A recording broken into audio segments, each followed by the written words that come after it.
5 kilometre লম্বা ও 4.5 metre গভীর এবং 9 মিটার চওড়া একটি খন্দক খনন করা হলো, যার বাংলা অর্থ হচ্ছে চওড়া খাল। খন্দকের যুদ্ধে কাফির মুশরিকদের পক্ষে তাদের লিডার আবু সুফিয়ান তৎকালীন বিশ্বের সবচেয়ে বড় বীর আমর বিন মারহাবকে নিয়ে এসেছিলেন।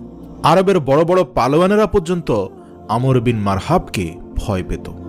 আর এত সব পালোয়ান সহ তারা যখন মদিনার কাছে এসে দেখল মদিনার প্রবেশ পথে একটি বড় খাল খনন করা হয়েছে, আর যা দেখে তারা ভীষণ অবাক হলো আর ভাবল যে এত বড় খন্দক এত সামান্য কয়েকজন মানুষ কেমন করে খুঁড়তে পারল। এবার আমরা মদিনার উপর আক্রমণই বা কিভাবে করব। এরপর তারা 6 সপ্তাহ পর্যন্ত মদিনার বাইরে বসে অপেক্ষায় থাকলো সুযোগের জন্য। তারপর আমর বিন মারহাব বলল, এটা তো আমাদেরকে অপমান করার জন্য করা হয়েছে, আর আমি এই খালের পাড়ে বসে মদিনাবাসীদের অপেক্ষা করতে পারবো না। আমি এখনই খাল টপকে মদিনায় ঢুকছি।